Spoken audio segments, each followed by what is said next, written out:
Where our people at? Where our people at? Welcome to our international podcast, Below the Belt. Who vex lose? A good afternoon to each and every one of you. Believe it or not, May, well, you hear I've gone ahead. March is running out and leaving us, folks. It's running out, it's running out, it's running out. It's the 20th day of March. It's Monday, guys. Monday, the 20th day of March, and we're heading to April and then heading to May. Yep. Hope you guys are well. Hope you've had a fantastic weekend. Hope you've had a great time, guys. It's good to see each and every one of you who've joined the podcast today. Would rather be in no other place than with this bunch of fantastic, beautiful, beautiful, spirited bunch of people. Candy Lillian Inderjeet is already here, and Isabella Butters is here too, and Ingrid King and Vina Caesar, Claire Capel, Patricia Gravesandi, Goodman, just a few hundred of us, folks, just a few hundred. And we have a tightly knit family of a couple hundreds on the Below the Belt podcast, and we value each and every one of you guys. We really value you guys and so happy that you all could be here with us. Guys, we're going to be talking to the regional chairman of region number 10, the one and only Jaron Adams. We're going to be talking to the big man himself about the goings on in region 10, and we're glad to have each and every one of you, Ingrid King, Lauren Samuels, Edward Gonzalez, and Lois McKenzie, Patricia Leacock. Good to have you folks here with us. Would not have it any other way. Love having all of you here. Love having all of you here.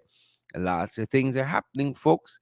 Lots of things are happening, and we are so glad that you folks are here with us today. How are you guys doing? How was the weekend? Hope you guys had the opportunity to join our live program this morning. Guys, we're really happy that so many of you are here.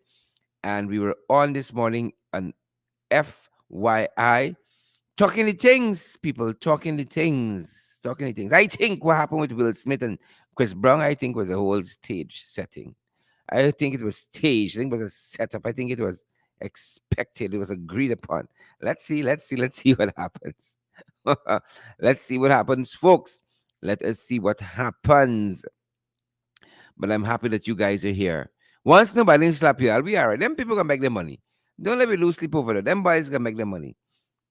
Good. Them boys gonna make their money. It's what happened to you and me. That's the important thing. Them boys, regardless, they can make their money. Money got make. It's Hollywood, baby. It's Hollywood. Money got make. Don't even make that study. Let's worry about the things that you and I can change. Right? Let that be our worry. Good. I worry when I don't see y'all showing up. That's the thing that bothered me. Right? These guys, these actresses and actors, they got the bread well buttered. Don't let me lose sleep over whether Will slap uh, Chris, and Chris didn't defend themselves. Don't let me worry about those myriad issues. We got our own story to deal with, and really glad to see so many of you. We're gonna be talking, as I said, with the Region 10, the chairman of that fantastic region in which my born tongue and municipality is situated, Linden. And we're going to be talking with him about what's going on in Linden, about the goings on. And we hope that you guys smash the emoji button and share the live stream as well. Share the live stream as well. Good to see each and every one of you. Good to see each and every one of you. Right? Good to see each and every one of you. Good to see you folks wherever you are. Good to see you folks wherever you are. And let us know where you're joining us from and what you're having for lunch. That interests me. I am fast. I fast, guys. I wonder what you're having for lunch. Eula, say there. Eula, say there. Good to see you folks. I see Monica Harris is here as well. Good to see you, Monica. And Karen Clark is here as well. Good to see you, Karen. I gotta be scrolling up. Uh, Eula says me there. Let me call it. Let me say it as she wrote it. Me there. Folks, I there. Boom. Will Smith and slap uh, the man himself.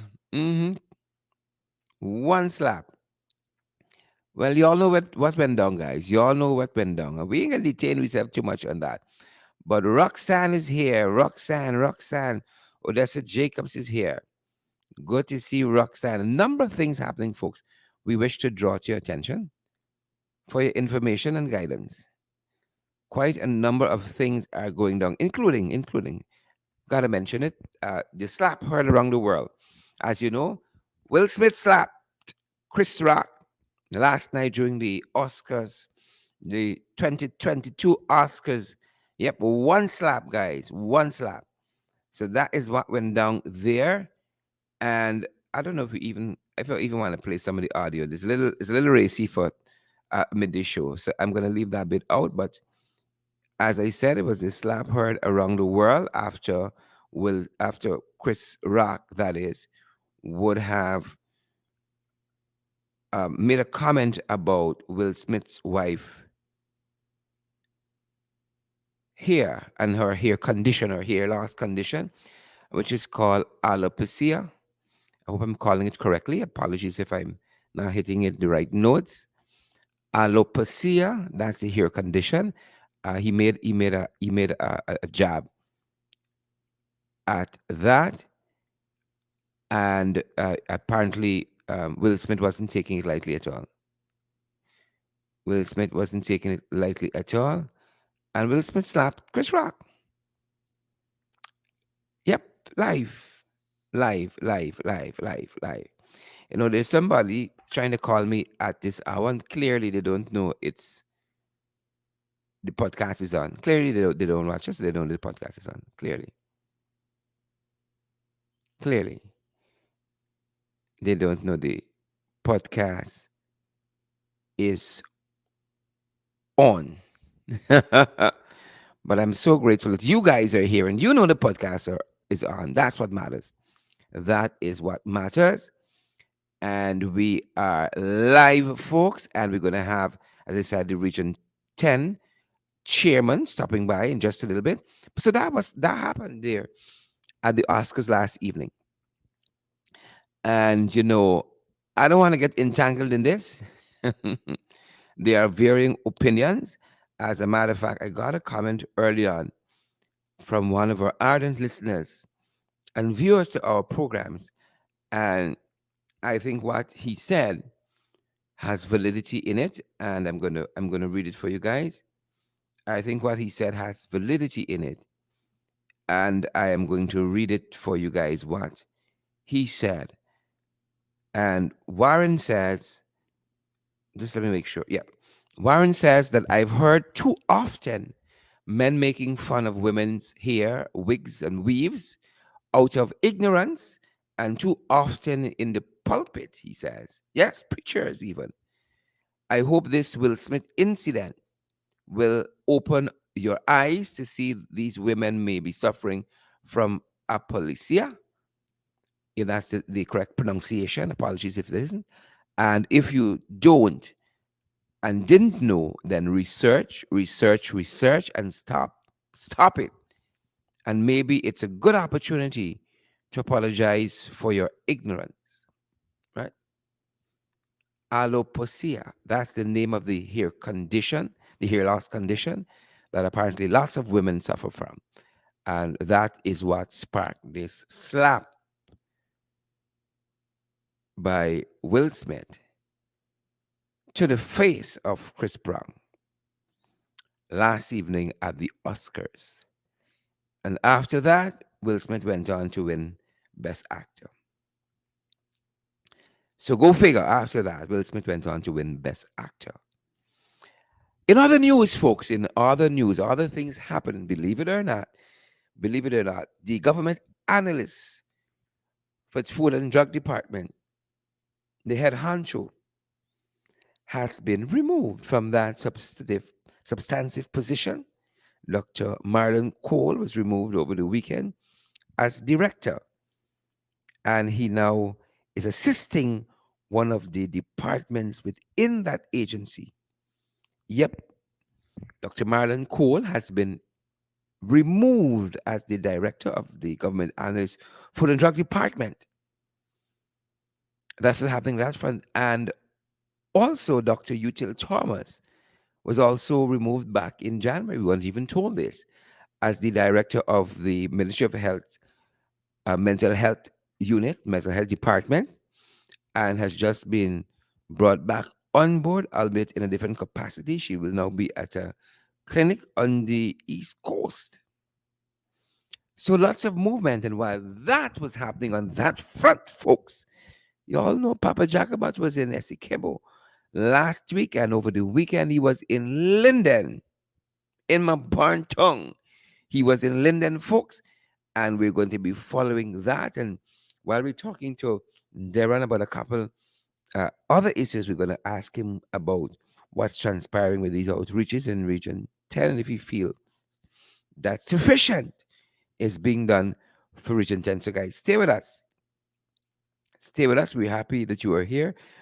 Also, on the radar where the news is concerned, and on the dashboards, is the road fatalities, folks, that keeps going up, up, up, up, up, up, up, up, up. Simply no end in sight. People continue to use the road with a wanton disregard for human life and safety. Yep, a wanton disregard where that is concerned. And so the GPF, the Ghana Police Force, says there's been a 17% drop in fatal accidents. Well, they didn't see what happened over the weekend, apparently. Right? Maybe this has been put out too prematurely. They're saying there's a 17% drop in road fatalities. We ain't seen that, and we ain't feeling it. A 17% drop. While they've also stated that there's been 26 road deaths already for 2022. 26 road deaths for 2022.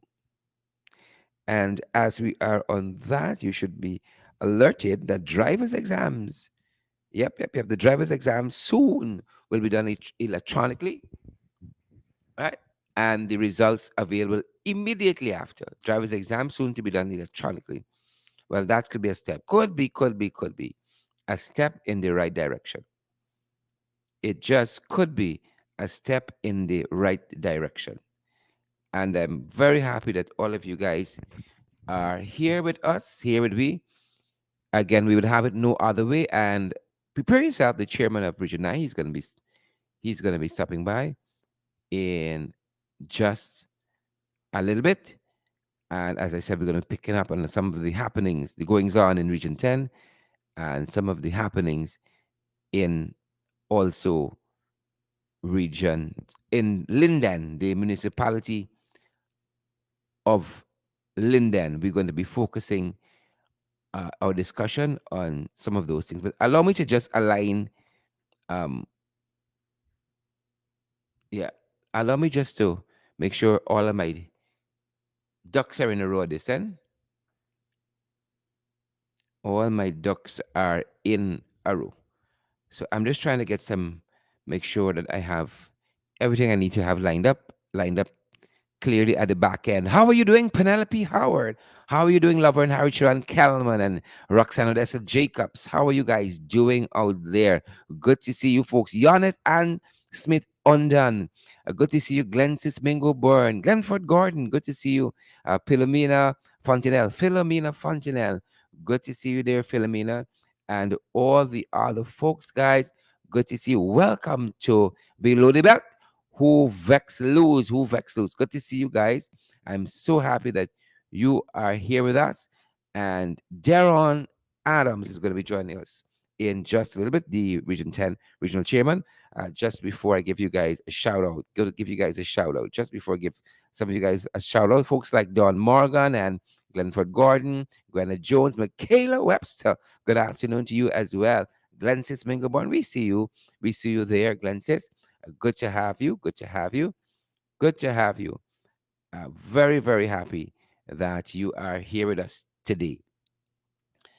Extremely, extremely happy that you are here with us today. Each and every one of you. We're happy that you guys are here with us. Hmm. Good to have you guys here with us. Really good to have you guys here with us. And let me make sure that we bringing now into the virtual studio our brother.